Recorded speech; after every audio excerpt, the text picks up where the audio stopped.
Welcome back to Backroads. My name is David, and today we are going to the Haliburton Forest. Now, the Haliburton Forest is a crazy, insanely huge private campground. I mean, we're talking like, I think it's over 1,000, or is it hundreds of thousands of acres. This place is big. And it was established, gosh, way back in a Shabi natives. This was their hunting ground. And when the settlers came, they basically started settling into this area with, how do you say it? A lot of the timber companies ended up coming here in the late 1800s. And this forest was so massive, they logged it extensively. I mean, we're talking, they cut so much down that they depleted the hundreds of thousands of acres of trees. And then in the 1960s, a family bought up the land and turned it into a sustainable logging facility, along with being a private campground. They've got all kinds of cool things here. It's like cost $16 to get in for the day. They have a Canopy Tour, which is crazy. I mean, it costs $98 for that, but it gives you access to the whole entire park. And it is so cool. Okay, I gotta park and go in and get my ticket so I can get in, so make my way to my buddy's location. So let's go in and pay, and I'll be back.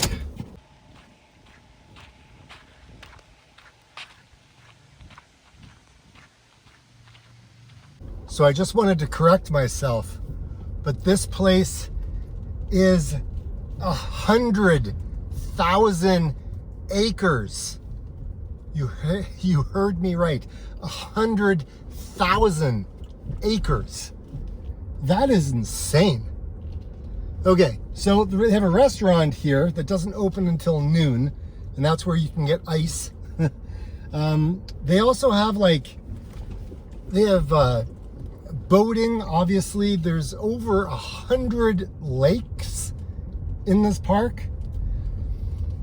The Canopy Tour has been going since like 1986, and you can get there by car, but they recommend that you do it's obviously part of a tour, and it's which is pretty awesome, and you get there by boat.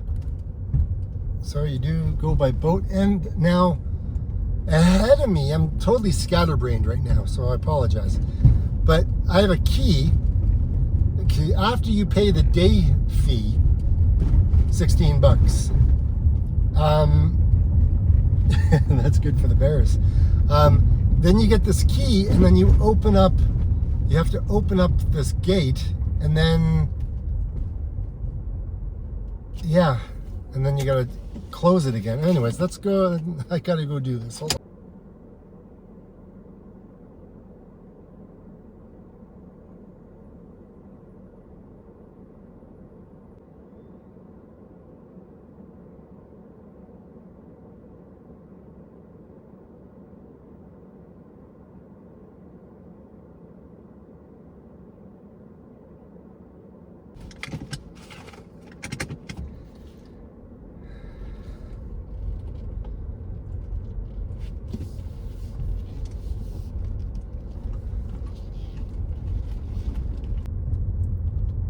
Just gotta look for my turnoff. Apparently it's supposed to be up here on the right. And they said I can't miss it. So, we'll see if I miss it. You know, I left at like 4 o'clock in the morning. No, 4:30. Yeah, I left at 4:30 in the morning, and it's like 10 o'clock. They messaged me and they said, hey, can you bring some ice and some more ice and a bunch of more ice? And I'm like, sure, okay. They got very sketchy coverage, so I tried texting them back, but they didn't get my message yet, and that was like hours ago. So let's let's hope that I am going the right way. That's all I gotta say. I have a map. Apparently, hopefully I don't get lost. I mean, when I go trail running, I kind of get lost from time to time.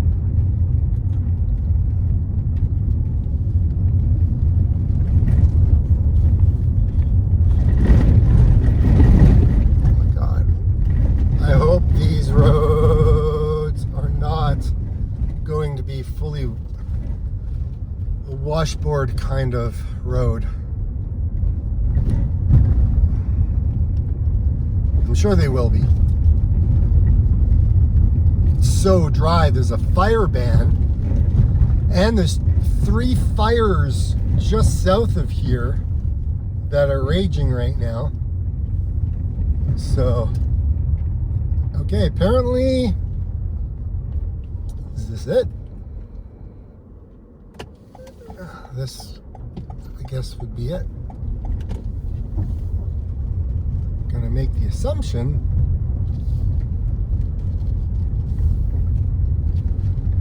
oh man,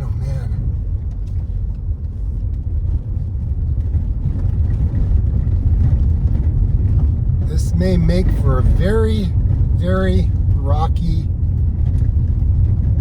route. That's all I gotta say. Look at all the dust on the trees. So dry.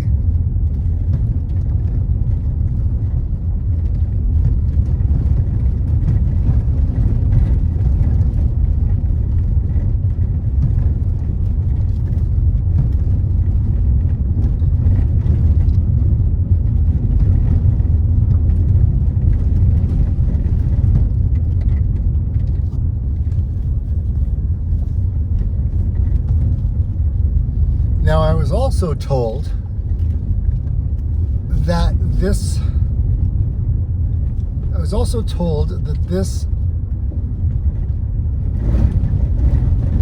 park has the cleanest of water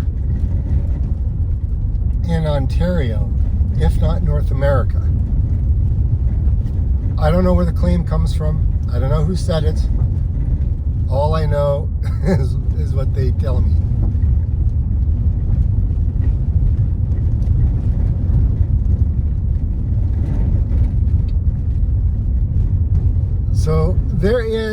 So you don't own land in the park.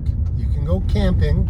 You can have, I think, year leases on a particular spot. There's like a waiting list to get into this place. And so my buddies, they found this place because when we were younger, we kind of got kicked out of a lot of campgrounds because we were so loud all the time.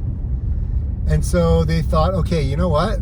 Maybe instead of going to provincial parks, maybe if we go to a private park and we lease land, or lease the spot, then we can kind of, maybe it's a little bit better. And because this is so remote and so way off the beaten path, there's only there's one way in, one way out, and we're going deep. And so in this park, it started off in the 1800s being logged, right? And then all of the trees were depleted. And so the owner the family that ended up buying it, I forget their names on the screen right here. they buy this place and they go, well, let's turn it into a sustainable logging operation. Obviously, it's going to take time for all the trees to grow back and everything else. And they bought it in I think the 60s. And since then, they've been able to keep a sustainable, ecological way that doesn't destroy everything, so to speak, right? Anyway, so they cut the trees in certain spots, they regrow trees. It's 100,000 acres. I mean, that's massive. I mean, I can't even comprehend 100,000 acres. I know I keep saying it, but try to let that sink in. What do you think 100,000 acres looks like? This is all, it's all just awesome. And with there being 100 lakes, which is incredible all in itself, clean. Now the one thing, when you do go this remote, you really do have to pay attention to the wildlife population. So because this year it's been so dry for berries, blueberries and stuff like that, the bears like to eat. The bears are kind of coming out trying to find food in other ways. So we got to pay attention to the bears. I really don't need to see a bear, to be quite honest. I've seen enough bears in my life to last me a lifetime. Okay, hold on a second. I need to fix my camera here a bit. Okay, we'll see how that works. Just the road is so bumpy. I think this lake on my left-hand side is called Clean Lake. Oh, it just looks so awesome. And the little bits that I can see through the trees.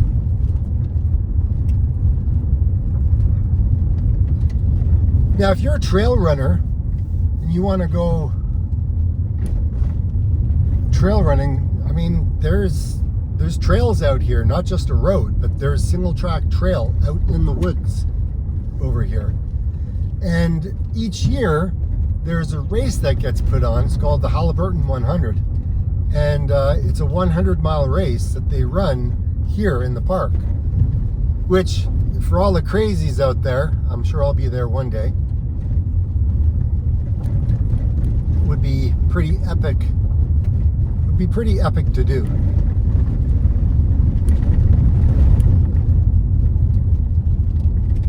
So there's 400 kilometers, which would be like 200 and some odd miles of trails in here to go cycling on. Oh. All right, here we go. I need to fix this again. Oh my God.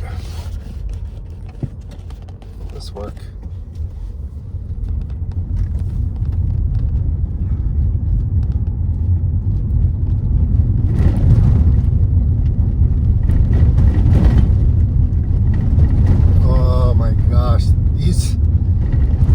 Washboard, here we go again. Oh, I really don't like this.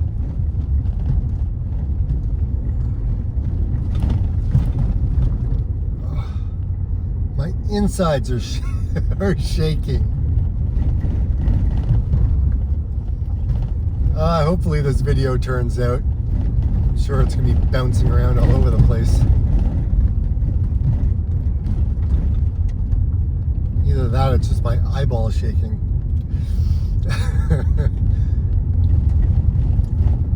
So what else did we cover?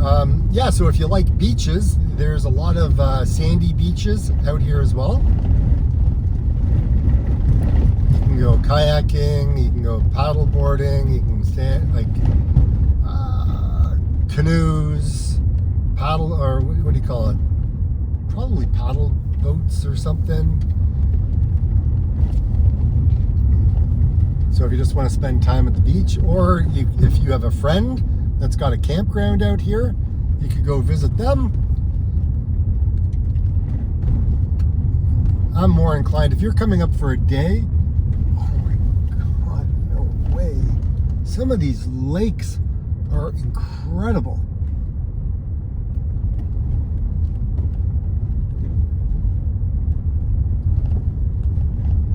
Yeah, so, you know, for the general public, you can camp, get a place out here and camp, I think. But if you wanted to have like a long-term camping, you can certainly do that as well. Okay, keep staying to the left, I think.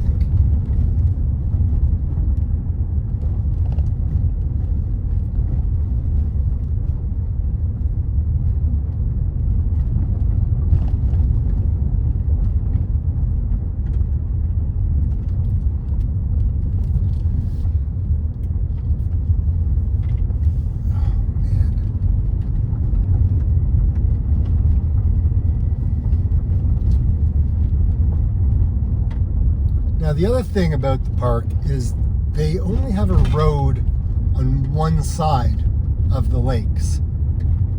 And they did that for wildlife.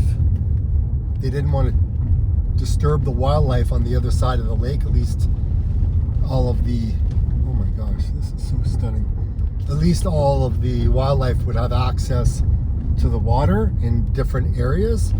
And so they thought that if they just did a road along one side, it would be good for them. Again, sustainable, right? Provide everybody access, including wildlife. That's what I love about when people come up with these ideas. It just makes parks very special. Like, it's so cool.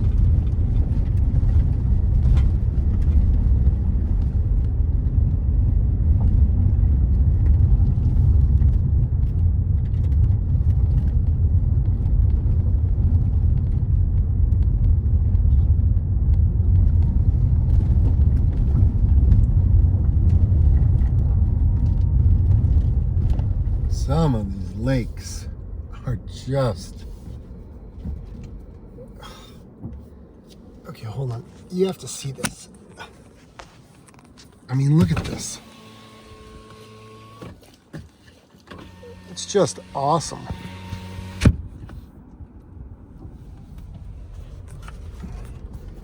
Okay, let's put you back. Let's put you back up here. Okay.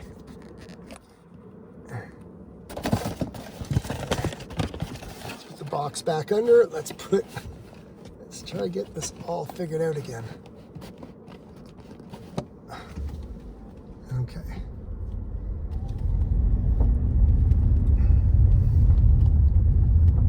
Man, I just want to go out on that water. It's so peaceful, so quiet, so private.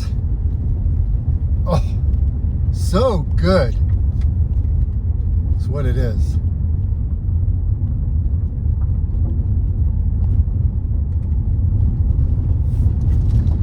Oh my gosh.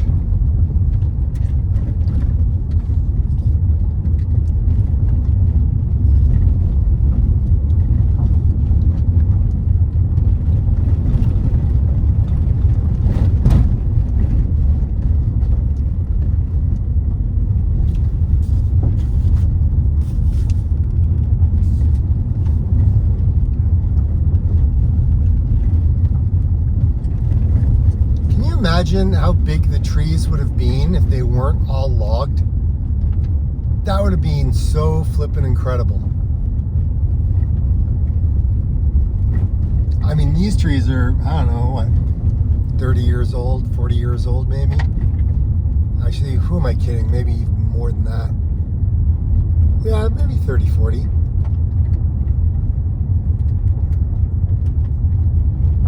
Oh, it's so beautiful.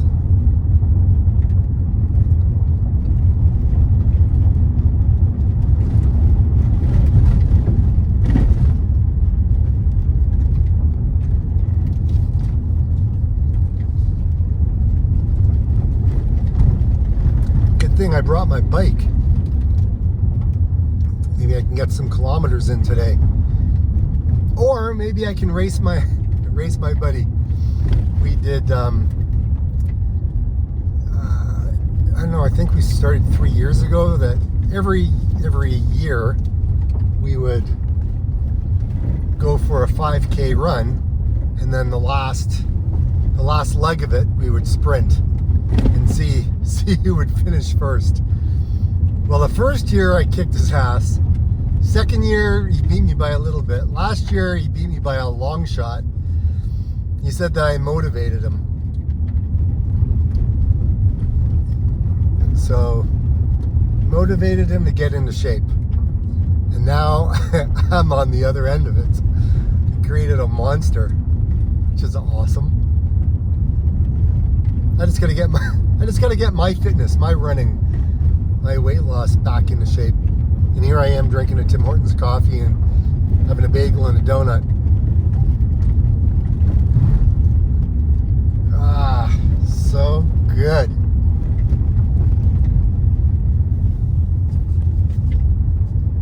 Haliburton Forest. Seriously, this feels like the longest drive, but honestly, I'd rather take this road than any road I've been on this morning to get up here. I did another video driving from Aurelia up to Haliburton. That was a gorgeous drive too, but you know, this is the type of road I like. Love these roads, except when it gets crazy with that washboard type thing. I don't like that.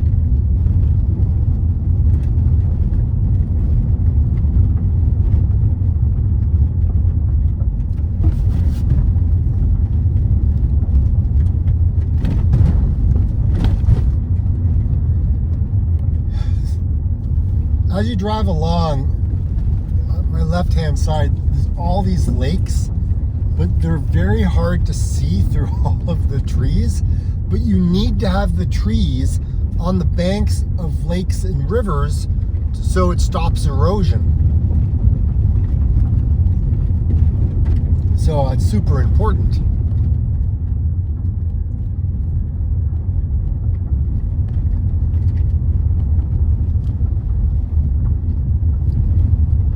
I have no idea which lake I'm on now.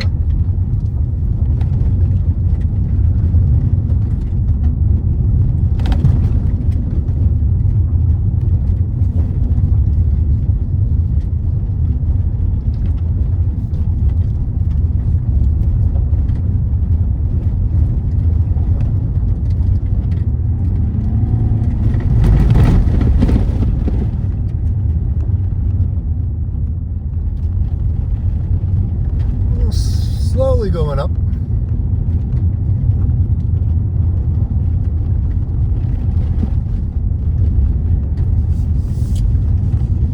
Okay, it's time to fix the camera again, because the camera has fallen.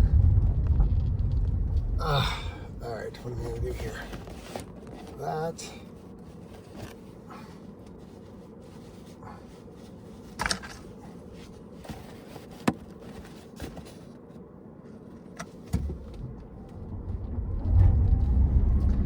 Let's see how that holds up.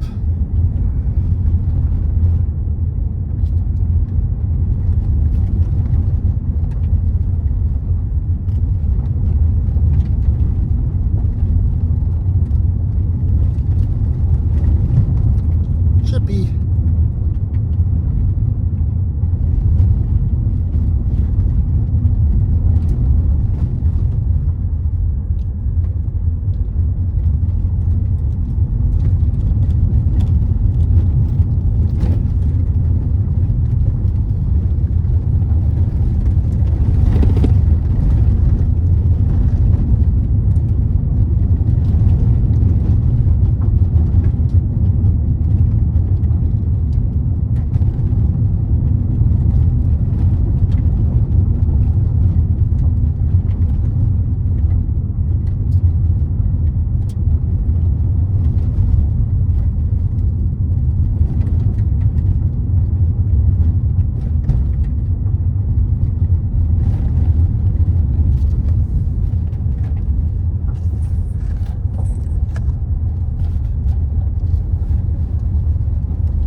located next to Algonquin Park as well, which is interesting.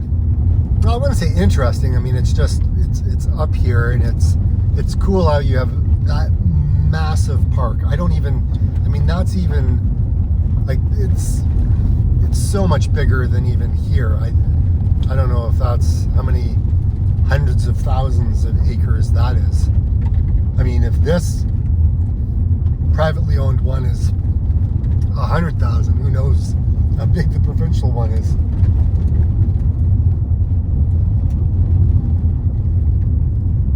Also on the property is, I think they have wolf viewing, something like that. I didn't really get into all the details, but apparently in the late 70s, they brought wolves up here, because I think that they were hunted to extinction, and then they kind of reintroduced them.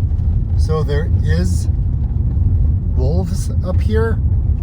And there's like this sighting area behind this double pane glass. Anyways, it's like this 5,000 square foot kind of area where you can see this. I didn't get into it, but I thought that was kind of cool. This has to be the best privately owned park where you can do all of these things. I mean, it's accessible for everybody. You can understand why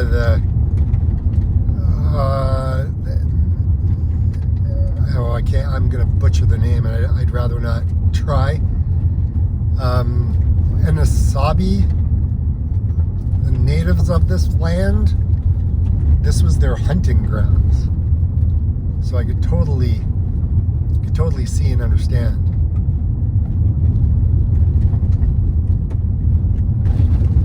I don't know if we'll see any deer. I already saw a deer this morning.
For a private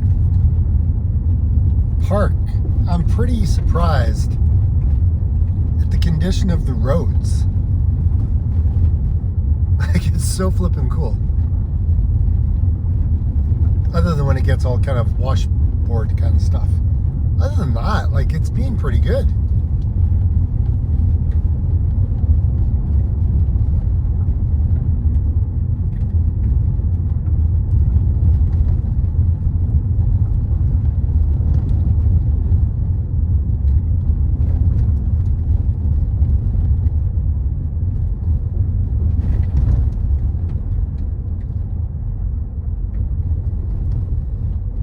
You have to be very respectful of the bikers and dogs and not go too fast.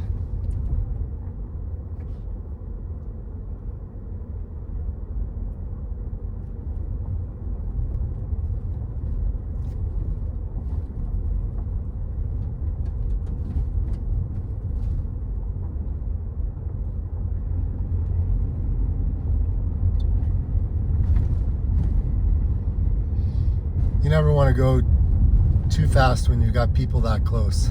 I mean, I'm just talking. I'm just talking. You already know that. I'm just shooting the breeze.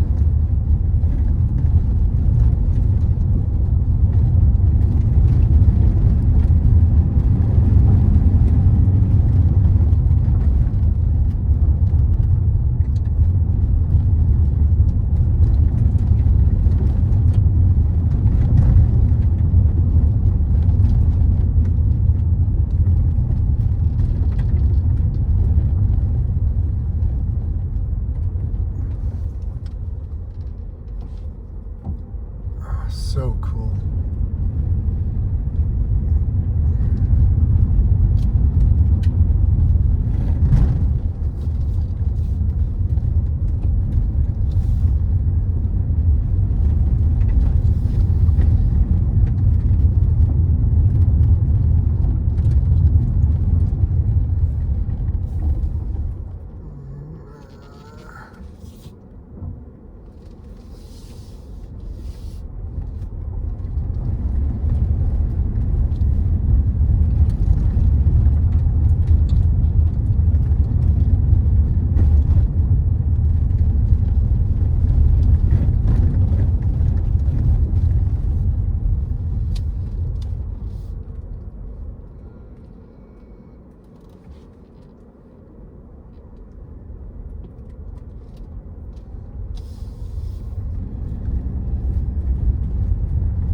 Welcome to the Haliburton Forest.